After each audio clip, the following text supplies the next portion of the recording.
2:47 a.m. The notification sound was wrong. That's what woke me first, not the light from my phone on the nightstand, not Emma stirring in the bassinet, not even the rain hammering against our apartment window on Capitol Hill. It was the sound itself, a notification tone I didn't recognize coming from my phone. I'm going to tell you something, and I need you to understand I'm not the kind of person who goes through their partner's things. I wasn't raised that way. My parents had been married 32 years, and my mom used to say trust was the foundation of everything. More important than love, more important than attraction, more important than shared goals. But at 2:47 in the morning, 6 weeks after giving birth to our daughter, running on fragments of sleep and a body that still didn't feel like my own, I picked up my phone and saw a calendar notification that shouldn't have existed. Couples therapy session, Dr. Reeves, 3:00 p.m. tomorrow. I stared at it. Marcus was asleep next to me, his breathing steady and deep, one arm draped across his eyes the way he always slept. We'd been in couples therapy for 8 weeks. We'd started going 2 months before Emma was born, when the arguments got bad enough that I couldn't tell anymore if we were preparing for a baby or preparing for an ending. Dr. Patricia Reeves, licensed marriage and family therapist, office on Madison Street with the waiting room that smelled like lavender and had those impossible-to-sit-in modern chairs. But our sessions were Tuesdays at 5:30 p.m. They had always been Tuesdays at 5:30 p.m. I opened my calendar app fully. There it was, Tuesday, April 13th, 5:30 p.m. couples therapy with Marcus, our regular slot. But below it on Wednesday, April 14th at 3:00 p.m. was another entry, session Dr. Reeves. No mention of Marcus, just session. I want you to hold on to something right now because this detail is going to matter more than it should. I didn't create that second appointment. I would have remembered. In those first weeks after Emma was born, I could barely remember to eat lunch or return my mother's calls, but I tracked every appointment obsessively. Pediatrician visits, my own postpartum checkup, lactation consultant, the 6-week follow-up. I had a system, color-coded. Our couples therapy was blue. My personal appointments were green. Marcus's work obligations were gray. This Wednesday appointment was blue, couples therapy blue. I sat there in the dark, listening to Marcus breathe and Emma make those small sleeping sounds that still terrified me because I had to keep checking that she was actually breathing, and I felt something shift in my chest. Not panic exactly, something colder. The feeling you get when you're reading a text message and you suddenly realize the person isn't saying what you thought they were saying. When the meaning inverts. Which is worse? Discovering your partner is lying to you, or discovering they might be telling a truth you weren't included in? I put the phone down. I did not wake Marcus.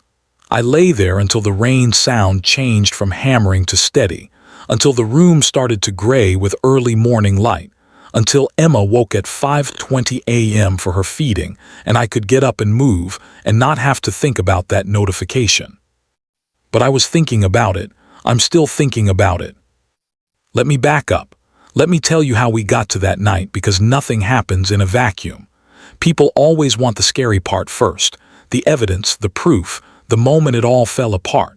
But that's not how fear works. Real fear is slow.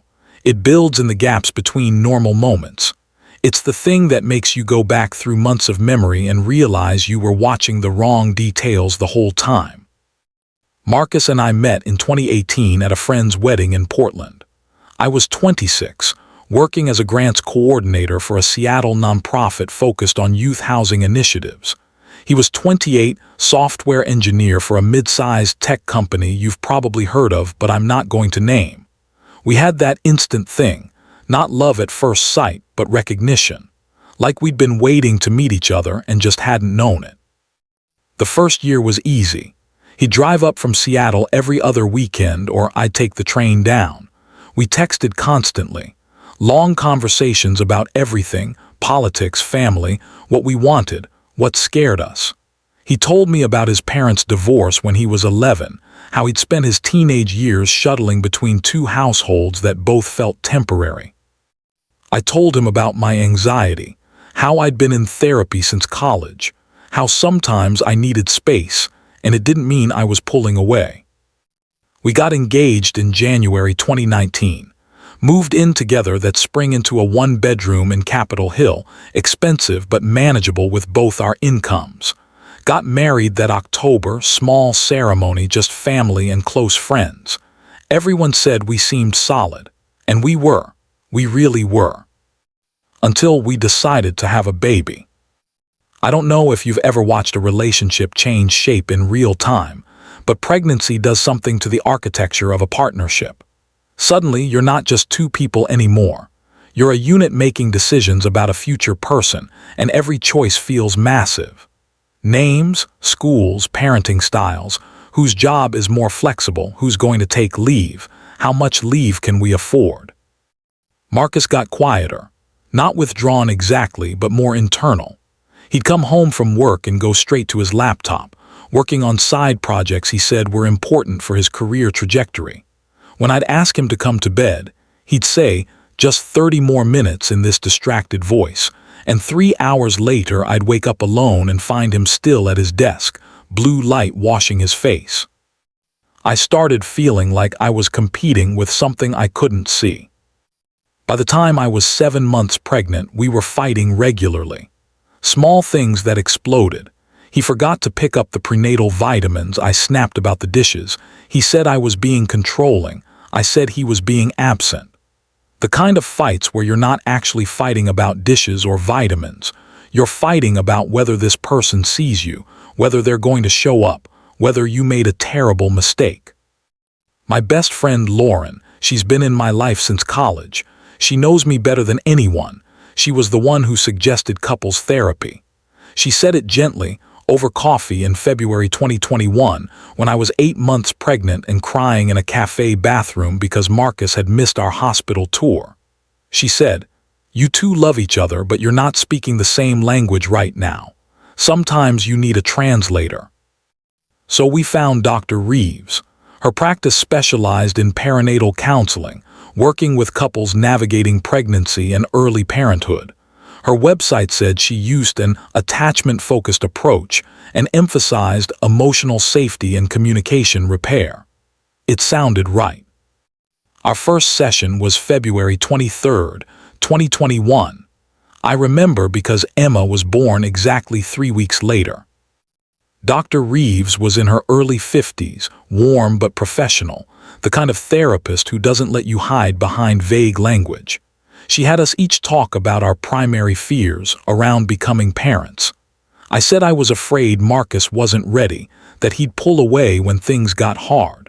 Marcus said he was afraid of losing himself, of becoming just Emma's dad and nothing else. She nodded like this was completely normal. She said, "You're both describing a fear of invisibility. That's actually a shared fear, even though it looks different." Over the next few weeks, we went every Tuesday at 5:30 p.m. She gave us exercises, communication frameworks, ways to check in with each other emotionally. It helped. We both agreed it helped. Marcus seemed more present. I felt less alone. Emma was born March 15th, 2021, at Swedish Medical Center after 14 hours of labor. 7 pounds, 3 ounces.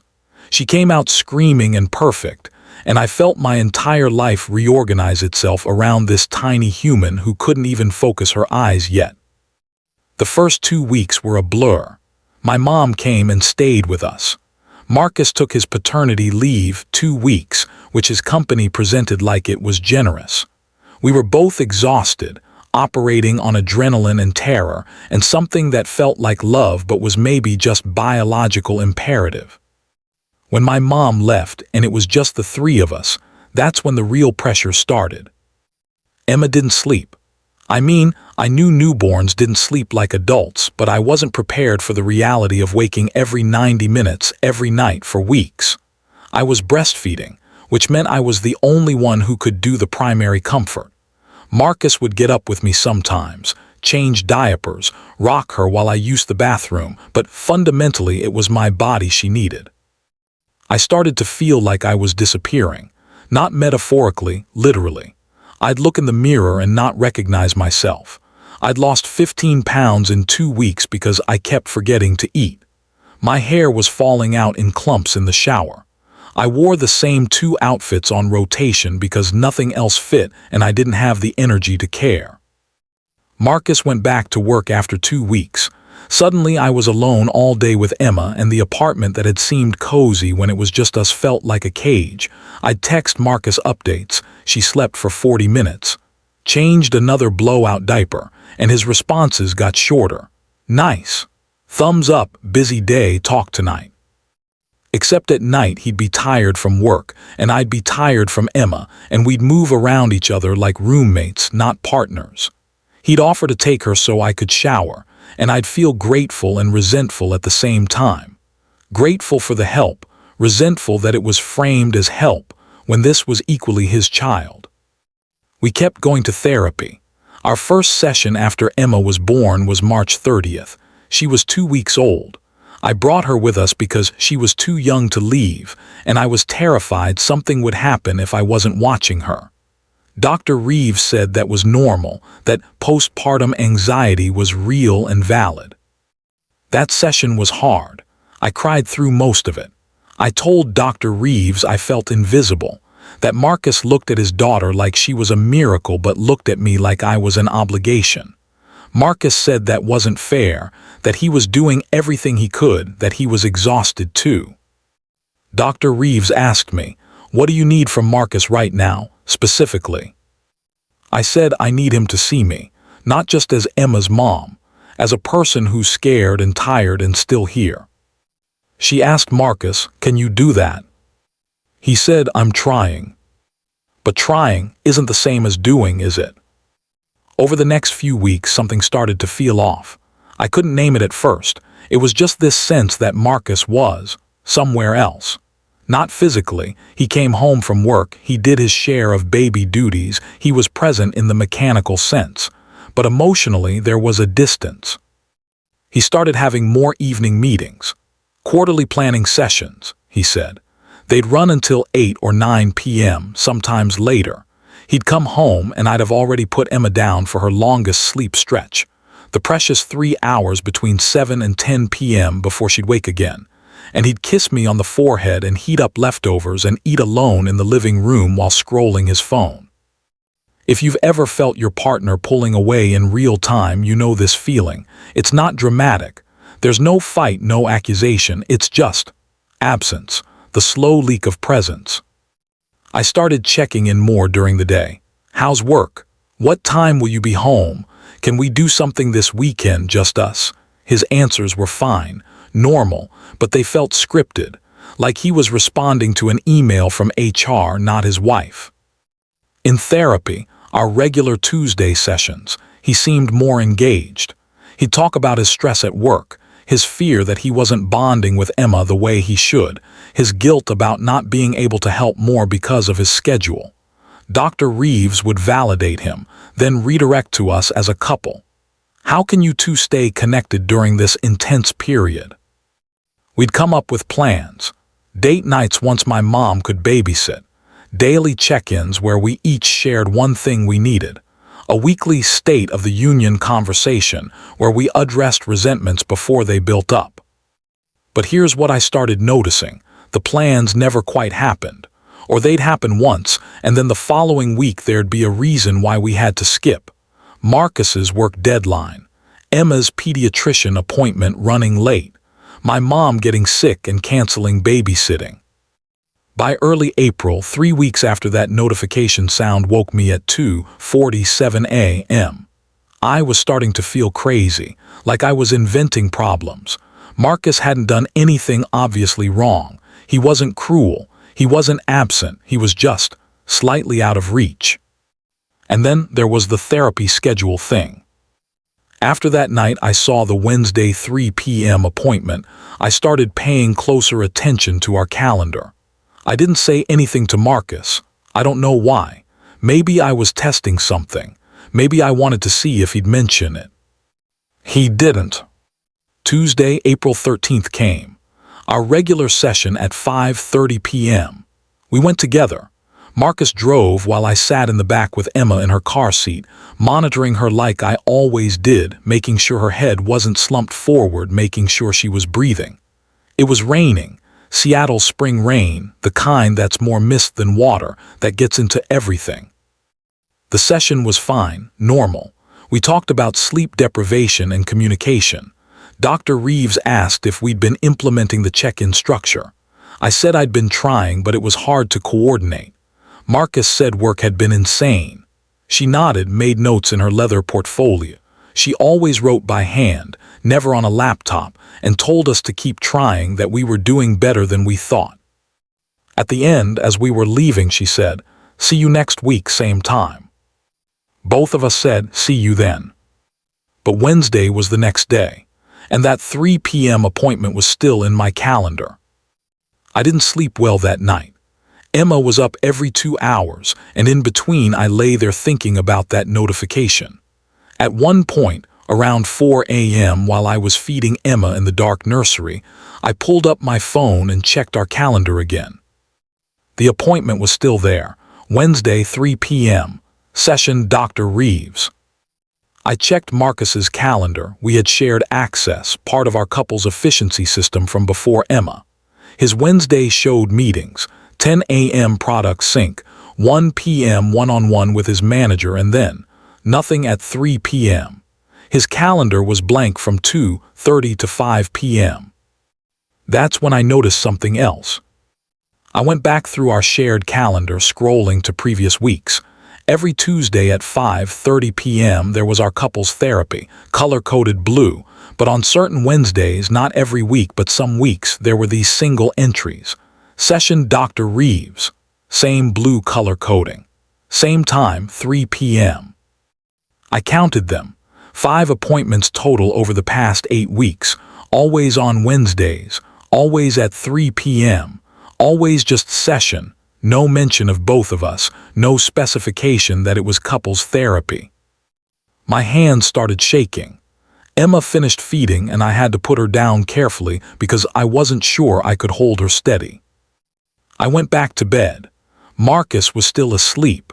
I lay there listening to the rain and thought about something Dr. Reeves had said in one of our early sessions, back in February before Emma was born. She'd said, individual therapy and couples therapy serve different purposes. In couples therapy, we work on the relationship. In individual therapy, you work on yourself.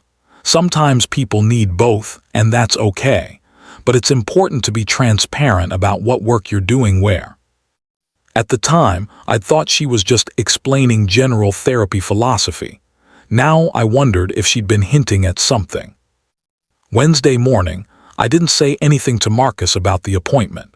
He went to work at 8:30 a.m. like always, kissed me and Emma goodbye, said he'd be home by 6. I spent the morning in a haze of feeding and changing and the monotonous rhythm of early parenthood, but underneath it all I was thinking about 3 p.m. At 2:30 p.m., I put Emma in her carrier and drove to Dr. Reeves's office on Madison Street. I didn't have a plan exactly. I just needed to see. I parked across the street where I could see the entrance to her building. A historic brick structure converted into medical offices, Treeland Street, the kind of neighborhood where people paid a lot for therapy because the setting itself felt healing. At 2:52 p.m., Marcus's car pulled into the parking lot. I want you to understand something. I didn't feel vindicated or proven right. I felt sick. Actually physically sick, like I might throw up right there in the car with Emma strapped to my chest. I watched Marcus get out of his car. He was wearing his work clothes, button-down, nice jeans, the Patagonia jacket I'd gotten him for Christmas. He checked his phone, then walked toward the building entrance. He looked normal, like he was just going to a regular appointment. He went inside. I sat there for 73 minutes.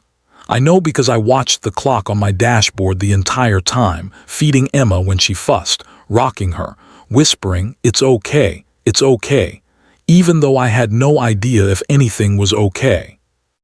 At 4:05 p.m. Marcus came out. He looked the same, maybe a little tired but not different. He got in his car and drove away. I sat there for another 10 minutes, trying to regulate my breathing, trying to think. Then I got out, carefully.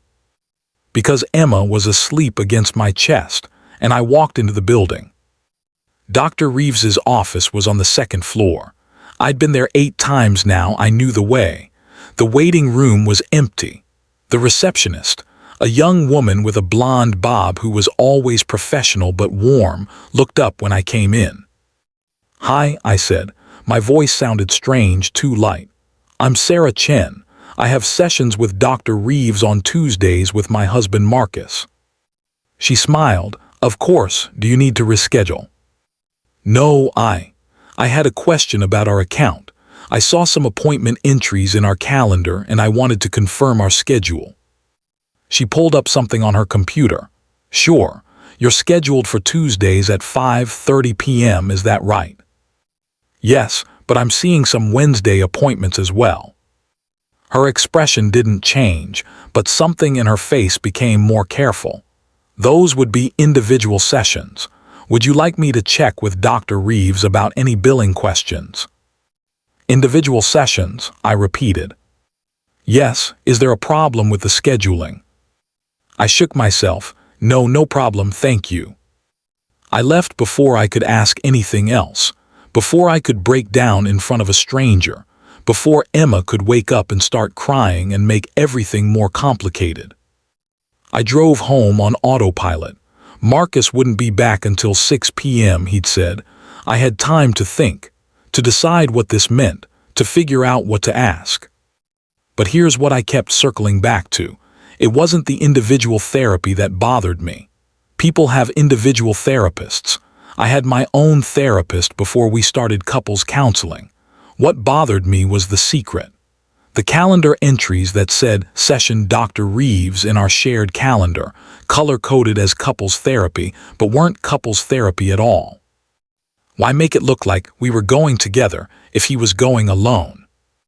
If you've ever replayed a conversation, I mean really replayed it, word for word, looking for the hidden meaning, you know what I spent the rest of that afternoon doing. I went through every therapy session we'd had with Dr. Reeves in my memory, every comment she'd made, every question she'd asked. I tried to figure out if there had been coded references to these individual sessions, things Marcus would understand but I wouldn't. Nothing obvious came up, but the thing about secrets is they're designed to be invisible. Marcus came home at 6:08 p.m. He came in with takeout from our favorite Thai place, looking pleased with himself. "Thought we could use a break from cooking," he said. I was sitting on the couch with Emma. She was awake, staring at nothing in that unfocused newborn way. I looked at Marcus and tried to see it, the deception, the double life, whatever this was. "How was work?" I asked. "Long," he said. "Had back-to-back meetings all afternoon. I'm exhausted." There it was, the lie. Small, casual, delivered with the takeout containers. I could have confronted him right then. Part of me wanted to, but a larger part, the part that had been shaped by 8 weeks of therapy talking about emotional safety and non-defensive communication, wanted to do this right. To not spiral into accusations. To give him a chance to explain. "I was thinking," I said carefully, "maybe we should talk to Dr. Reeves about individual sessions, like in addition to couples therapy." He was getting plates from the kitchen. He paused just for a second, then continued moving. "Yeah, you think that would help?" "I don't know, do you?" "Maybe." He brought the plates over, started opening containers. "We could bring it up next Tuesday." "Or," I said, watching his face, "we could ask her tomorrow. I think she has Wednesday afternoon availability." Nothing, his expression didn't change. He just said, "I'm pretty busy tomorrow afternoon, but we can email her." That night, after we'd eaten and cleaned up and put Emma down for her first sleep stretch, Marcus went to his laptop like he always did. I sat on the couch with my phone and did something I'd never done before. I searched Dr. Patricia Reeves's name online. Her practice website came up first. Professional photo, credentials, specialties, perinatal counseling, couples therapy, individual therapy, nothing unusual. But then I found her Psychology Today profile, which had more detail. Under her approach description, there was a line that caught my attention. I believe in transparent, collaborative treatment. When working with couples, I maintain strict boundaries around individual sessions to prevent triangulation and ensure both partners feel equally supported. Transparent treatment, strict boundaries, both partners equally supported. I read it 3 times. Then I did something that made me feel terrible, but I did it anyway. I went through Marcus's laptop while he was in the shower. I'm not proud of this. I'd never done it before. But I needed to know if I was crazy, if I was inventing problems where there weren't any, if the lack of sleep had finally broken something in my ability to trust. His email was open. I searched Dr. Reeves. The results were a lot. Emails going back to February, appointment confirmations for the Wednesday sessions, emails I wasn't copied on, and one email thread that made my chest tighten. March 19th, 2021, 4 days after Emma was born, Marcus had emailed Dr. Reeves. Dr. Reeves, I wanted to follow up on our conversation from last session about starting individual work alongside the couple's therapy. I think it would really help me process some things I'm not ready to discuss in front of Sarah yet. Can we set up a regular weekly slot? Wednesdays work best for my schedule. Her response: Marcus, I appreciate your honesty about needing individual space to process. As we discussed, I want to make sure we're maintaining appropriate boundaries. Individual sessions can be valuable, but I'll need Sarah's knowledge and consent that we're working together individually, especially since you're both my clients in couples therapy. This is an ethical requirement and also important for trust in your marriage. Can you discuss this with Sarah, or would you like to address it together in our next couples session? His response: I understand the ethical concerns. I was planning to tell Sarah once I figured out exactly what I need to work on. I don't want to worry her unnecessarily while she's dealing with postpartum recovery. Would it be possible to start the sessions now, and I'll tell her in a few weeks once I have more clarity? Her response: Marcus, I need to be clear. I cannot provide individual therapy to you without Sarah's knowledge while I'm also providing couples therapy to both of you. This is a firm boundary.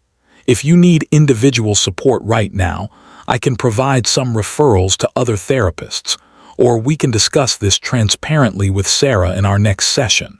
Please let me know how you'd like to proceed. And then, this is the part that made me feel like the floor was disappearing. Marcus's response: You're right. I'll talk to Sarah this week and we can discuss it properly. Thanks for maintaining those boundaries. But there was no this week. There was no discussion, because the very next email in the thread, dated March 24th, was another appointment confirmation. Individual session scheduled for Wednesday, March 31st at 3 p.m. And every week after that, 5 confirmations total. I sat there with his laptop on my knees, reading these emails in the blue light of the screen, and I felt something crack. Not break, crack. Like ice on a lake that looks solid until you step on it and hear that sound that tells you you're not safe. Marcus came out of the bathroom in his sleep clothes, toweling his hair. He saw me with his laptop and stopped. What are you doing? I looked at him, really looked at him. This man I'd married, who I'd built a life with, who I'd created a child with, this stranger. You've been seeing Dr. Reeves alone, I said, not a question. He went very still, then Sarah.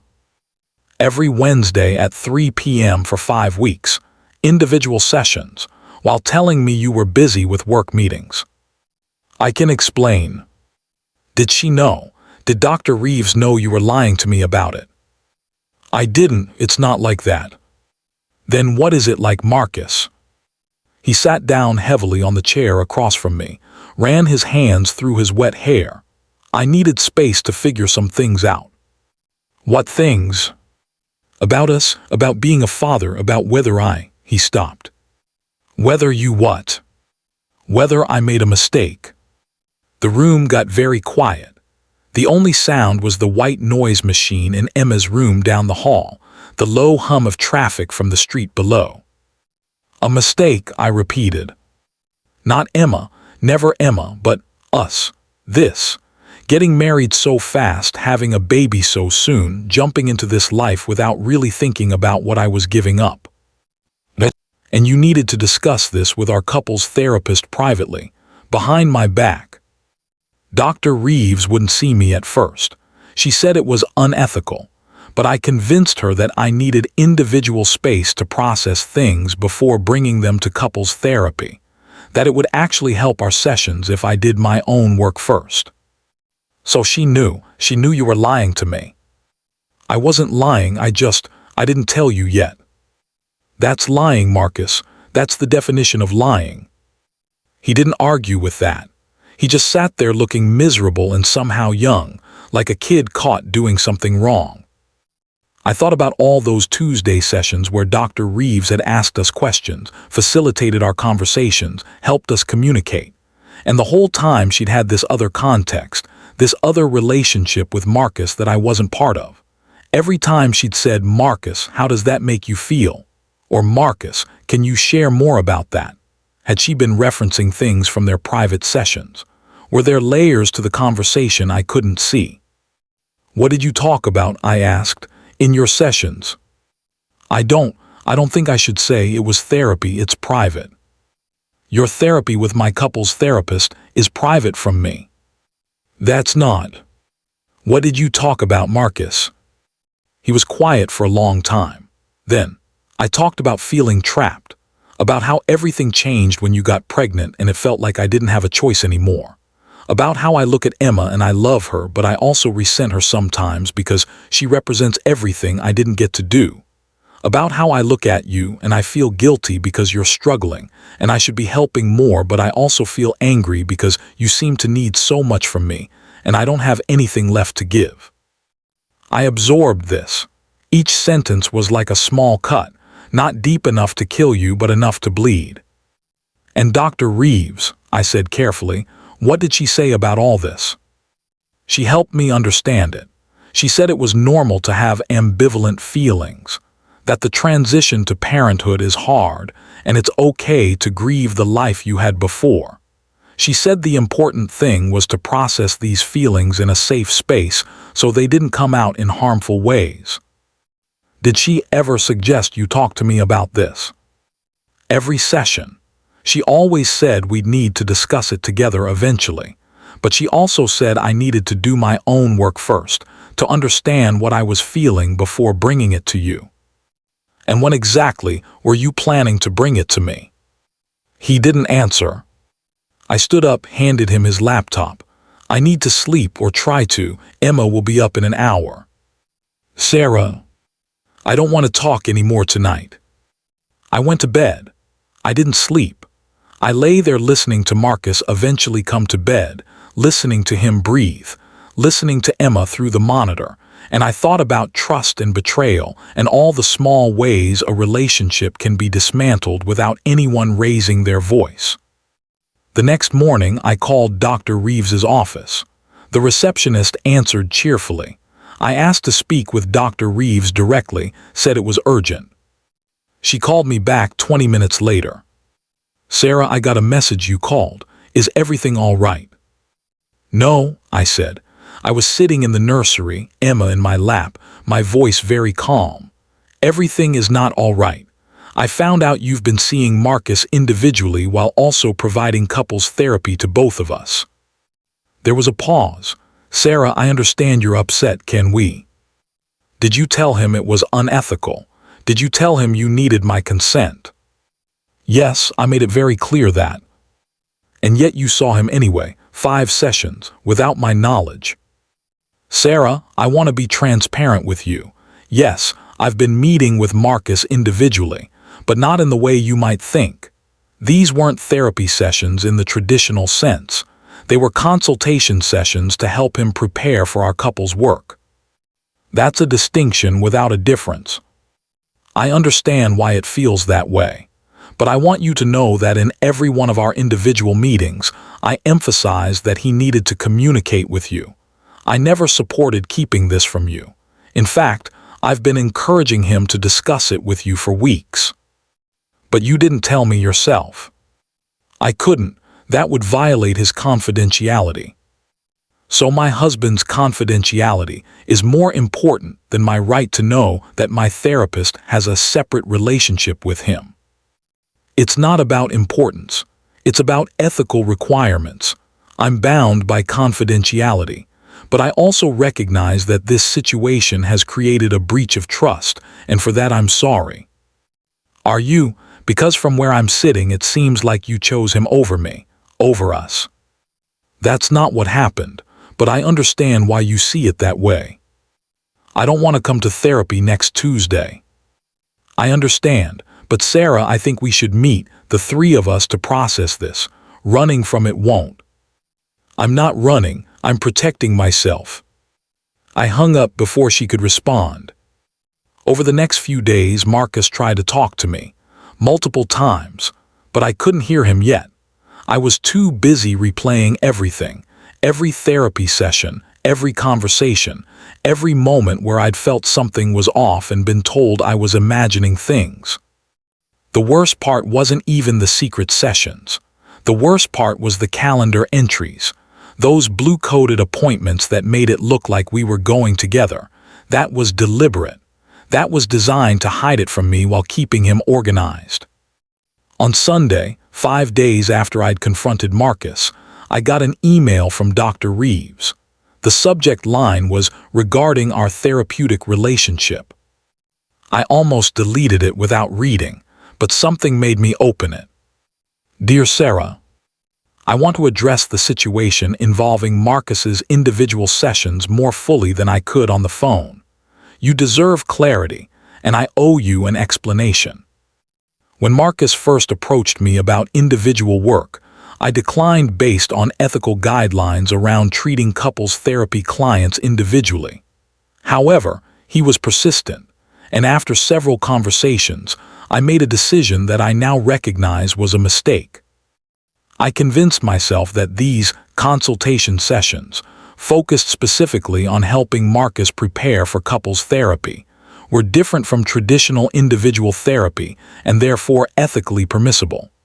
I told myself that since he planned to eventually discuss everything with you, I was actually supporting your couple's work, not undermining it. But I was wrong. The distinction I made was too subtle, and the impact was the same.